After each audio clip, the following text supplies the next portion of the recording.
Volvemos con más información. Gracias por estarnos acompañando. Me voy hasta la Ciudad de México con la especialista en temas de seguridad exfuncionaria del Pentágono, Ana María Salazar, y quién mejor que ella para ayudarnos a interpretar la visita, la llegada de Joe Biden en medio de la recaptura de Ovidio Guzmán en un extraordinario artículo que escribió ella para El Financiero. Y pues se juntan las dos cosas, yo creo, de gran calado. ¿Cómo estás, mi queridísima Ana María? Bienvenida a Proyecto Puente y lo mejor para ti hoy y siempre en este año, Ana María. Bienvenida, buenos No, días. ¿qué tal? ¿Cómo estás? Muy buenos días. Muchos saludos a tu auditorio que te acompañan, que nos acompañan esta mañana. Mira, siempre cuando suceden este tipo de capturas, siempre hay mucha especulación de que no hay coincidencias, de que siempre hay, que los gobiernos tienen una capacidad de poder planear con cierta certeza el momento que van a capturar estos, lo que llaman objetivos de alta prioridad. Yo no, sé, no, yo tengo mis dudas de eh, qué tan planeado tenían tratar de capturarlo un día o 2 días antes de que llegara el presidente Joe Biden, simple y llanamente por los eh, pues los riesgos que se corrían, y además en términos políticos, pues hay mucha especulación o mucho cuestionamiento de que si no lo podían, ¿por qué no lo capturaron antes? ¿Por qué se tuvieron que esperar que llegara Biden? Entonces, yo simple y llanamente dejo sobre la mesa que creo que es un poco simplista pensar que simple y llanamente porque venía Biden fueron y lo capturaron. Los costos para el gobierno de México y sobre todo para las Fuerzas Armadas, para las policías y la misma población de Culiacán es altísimo. Ahorita estaba escuchando la conferencia de prensa del presidente y ahí sí estoy de acuerdo con el presidente que es ofensivo para todas las personas que participaron en este operativo, para las personas que murieron, para los elementos que murieron, simple y llanamente decir porque lo hicieron porque lo pidió Joe Biden. Entonces creo que hay que esperar un poco para ir descifrando exactamente qué fue lo que pasó en el operativo y qué es lo que va a suceder después, ¿no?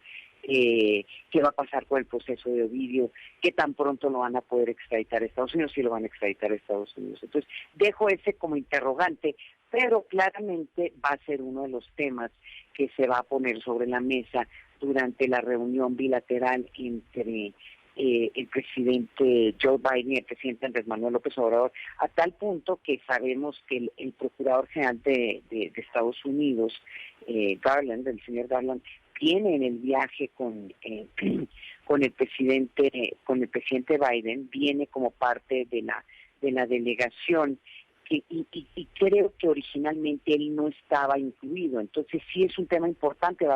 Estaba comentando ahorita el canciller Marcelo Ebrard que va a haber una reunión entre el fiscal y Garland, o van a reunirse con Garland y aparentemente va a ser el fiscal Gertz Manero, eso lo que dio a entender en esta reunión en relaciones exteriores para un poco ir conversando sobre la estrategia de seguridad que tiene México. Yo creo que vale la pena recalcar que el hecho de que el fiscal general de la República de México ahora es un ente independiente, pues en cierta forma crea como más dificultades para coordinarse como país. Antes el Procurador General de la República siempre estaba en la mesa cuando se reunía el presidente mexicano con el presidente de Estados Unidos o con agencias de Estados Unidos. Eso ya no es el caso. Entonces, también creo que eso es uno de los temas que estoy explorando en este momento, las dificultades que se están teniendo para coordinarse en materias de capturas y de extradiciones, simplemente porque el fiscal general de la República ahora en México es independiente. Eso sería pues alguno de mis comentarios iniciales. Todavía está por verse otros comentarios y seguramente más definiciones sobre la estrategia migratoria, que es uno de los temas, es la papa caliente para el presidente Joe Biden en este momento. Mucha presión, especialmente ahora que ya la Cámara lo controlan republicanos, y va a haber mucha presión por parte de los republicanos de legislar más controles en la frontera, por ejemplo. ¿Crees que vaya a cambiar algo con esto, Ana María? En el tema migratorio, Sí, yo o de creo que... seguridad. De seguridad y migratorio, pues ciertamente migratorio y una presión también con lo de Texas, pero la seguridad Sí, después de sí. esto.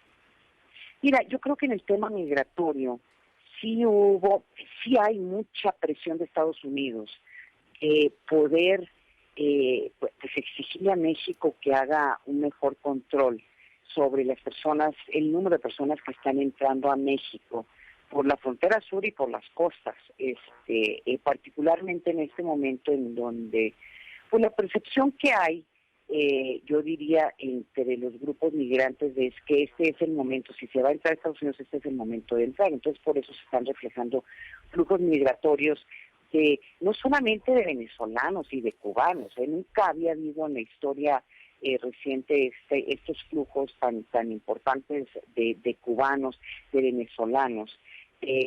Y es como una estrategia de estos gobiernos, de decir, váyanse, o sea, están buscando sacar gente de sus países, y obviamente pues México ha sido, no te voy a decir cómplice, pero en cierta forma ha permitido que entre haitianos, que entre estos flujos de personas de estos países, personas que están desesperadas, y también México pues con muchas dificultades políticas y hasta legales para detener estos flujos. Entonces está hablando, escucha, estos números sí son bastante, son importantes. Están hablando de que Estados Unidos estaría regresando a México al mes, 30,000 personas de origen venezolano, haitiano, cubano y creo que de otro, y de países, creo que de algunos países centroamericanos.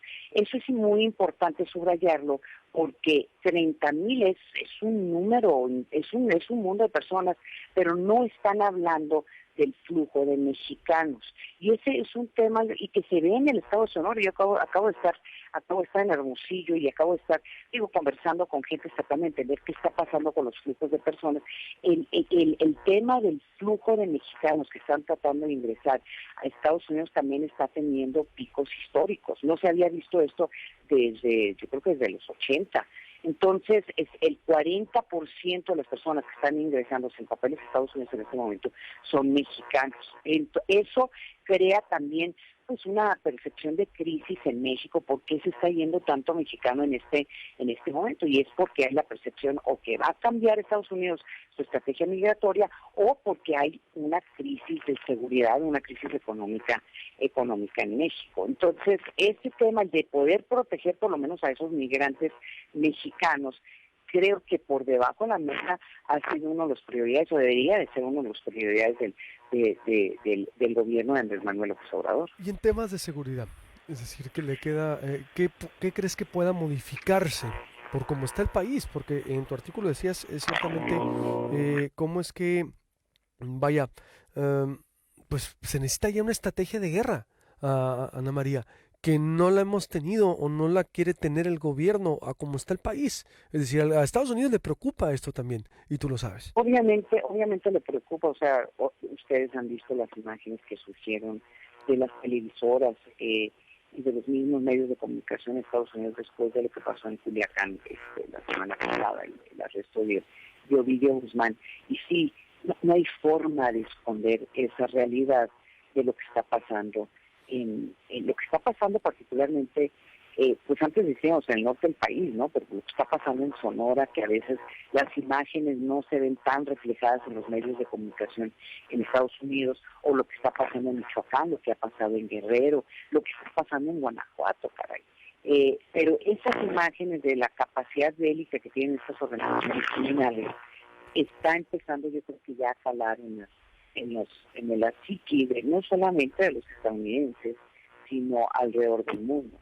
Que eso vaya a traducirse en una reducción de la inversión extranjera en el país, no sabemos todavía, porque siempre me ha sorprendido la capacidad o la visión que tienen estos empresarios a mediano, a largo plazo, que sí ven un México más seguro, más estable y una buena inversión simple y llanamente por la vecindad con Estados Unidos, y particularmente en este momento por las dificultades que está teniendo China, no solamente por la pandemia, sino en términos generales, ¿no?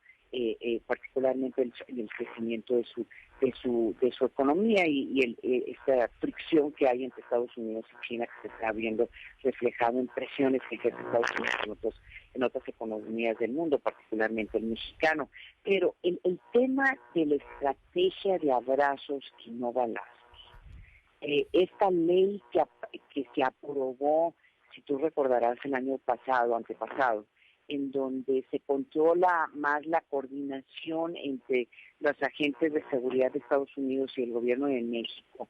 Yo creo que hay que empezar a cuestionar si ha habido un cambio por parte del gobierno de México, pues a lo mejor por parte del mismo presidente, ¿no?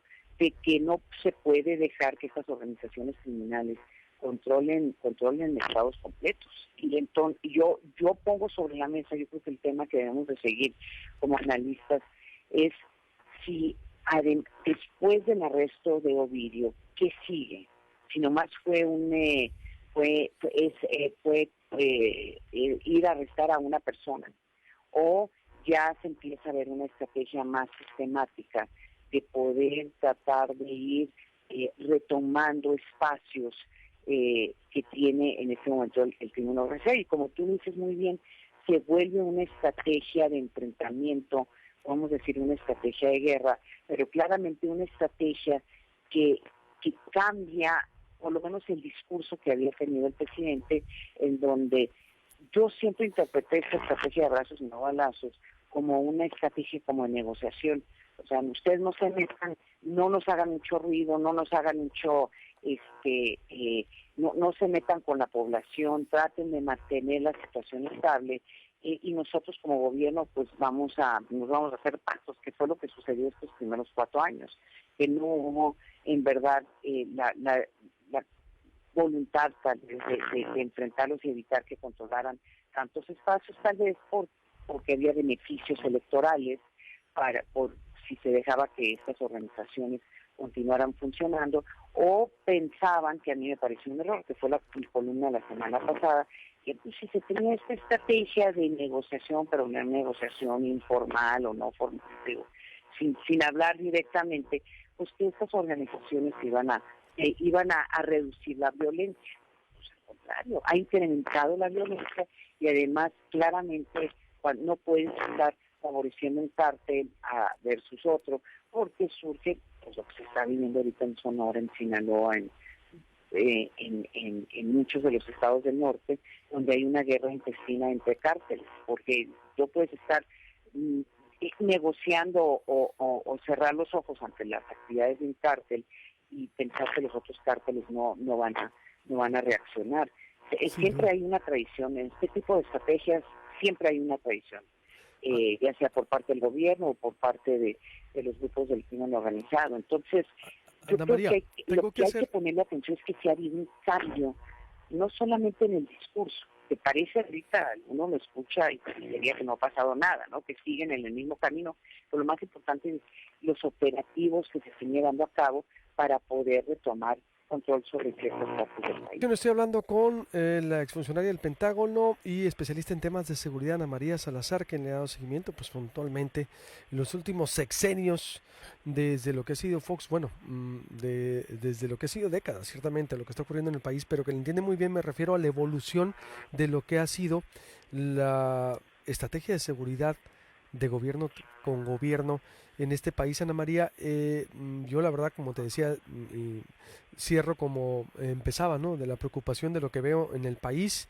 y de la indefinición del gobierno a llamarle las cosas como son o a dar el cambio, y la presencia del presidente de Estados Unidos también, lo que significa con el tema migratorio también, Ana María, de esos 30,000 migrantes que pudiera recibir México a partir de no sé de qué tiempo. ¿Cuál sería tu conclusión de esto, que es tanto la recaptura, la visita del presidente, la cumbre, migración, y qué tenemos que esperar en estos días?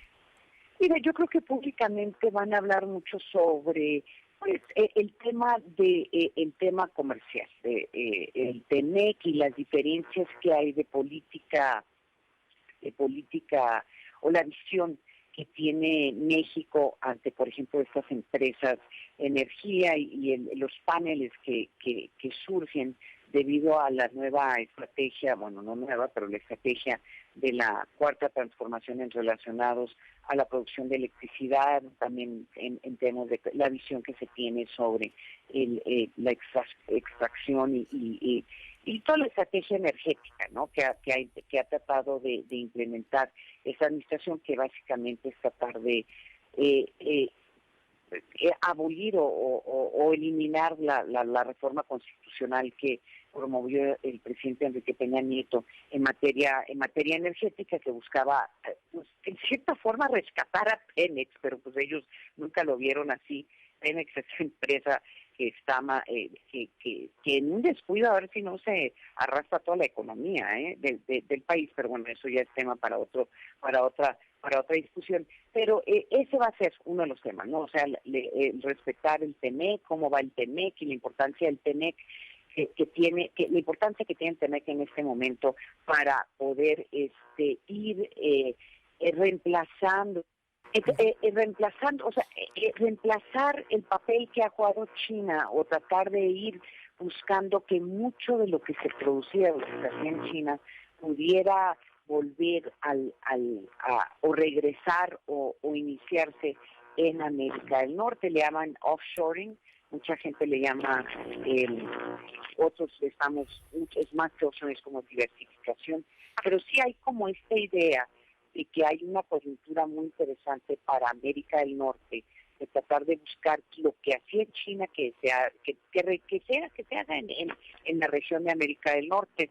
Eso también requiere una discusión muy larga de cualquier tan factible es, pero esa es una de las visiones como a largo plazo. Yo creo que el tema migratorio, el tema de seguridad, pero yo creo que, Luis Alberto, hay que tratar de entender cuáles son los intereses políticos de cada uno de estos gobernantes, ¿no? Para el presidente Andrés Manuel López Obrador, y se dedicó esta mañana unos casi 15 minutos hablando sobre el aeropuerto de la IFA, Felipe Ángeles, y el hecho de que llegara el presidente Biden a ese aeropuerto, pues le cumple es un beneficio político para el presidente, o por lo menos él ya creo que siente que ha sacado un gran logro para los intereses políticos del presidente, el solo hecho de que Biden haya aterrizado en ese aeropuerto. En el caso del presidente Biden, por ejemplo, el solo hecho de que ya pudo anunciar, después de haber ido a El Paso el día de ayer, Biden, ella pudo anunciar que México se compromete a recibir 30,000 personas mensuales, estamos hablando que de 3,000 personas al día. Es también ya un éxito político para el presidente Biden y indirectamente para Kamala Harris, la vicepresidente, que se supone que tiene alguna responsabilidad política en los temas migratorios. En el caso de Canadá, pues el caso de Canadá es poder tener este foro para poder regañar, literalmente, porque así sí digo, van a presionar al gobierno de México que cumpla con sus responsabilidades en el TEMEC y respetar y cuidar a las empresas canadienses. Entonces, él con que puedas decir, Trudeau, que vino y le dijo a la cara del presidente de México que tienes que respetar el TEMEC, eso ya es un éxito político. Entonces, yo creo que lo que vamos a ver, por ejemplo, en la conferencia de prensa, es que cada uno de estos mandatarios va a tratar de resaltar sus intereses, los intereses políticos que tiene cada uno, las necesidades políticas, y lo que se pueda acordar en materia. De nuevo se nos cortó ahí la comunicación. Traemos ahí una cuestión técnica, una disculpa a usted. Me reportan que es en este caso de allá, no, de origen. Adelante, Ana María, para cerrar. Nomás para concluir, va a ser interesante lo que surja en el discurso público, ¿sí?, a lo que verdaderamente ya se pueda acordar, y sobre todo cuáles siguen siendo los desacuerdos. Yo creo que en el TEMEC va a continuar un desacuerdo muy importante entre México, Canadá y Estados Unidos, particularmente en materia energética. Pero al mismo tiempo, y esto tiene que ver con Sonora, lo acaba de anunciar el secretario de Relaciones Exteriores, van a promover el Plan Sonora, o sea, todo lo que se está haciendo en materia energética solar en el estado de Sonora. Entonces, ¿cuándo lo dijo eso? Esa es una buena noticia. ¿Lo dijo en la mañanera? Sí, lo acabo de decir Marcelo Ebrard, que uno de los temas que van a presumir en materia, no tanto energética, curiosamente, que tiene que ver con el cambio climático, porque sabes que el plan Sonora siempre se ha presentado políticamente, no como un tema de una nueva estrategia en materia energética y energías renovables, sino siempre lo han presentado como un tema de pues rescatar una estrategia para combatir el cambio climático. Lo mencionó Ebrard hace como media hora, que eso es uno de los temas que por lo menos le van a presumir a Biden, y además promover la cooperación, que eso podría, que debe de surgir a la luz de este proyecto del Plan Sonora. Entonces, el Plan Sonora es una parte integral de las discusiones que van a tener, y es como uno de los grandes logros que creo que van a buscar presentar durante esta reunión.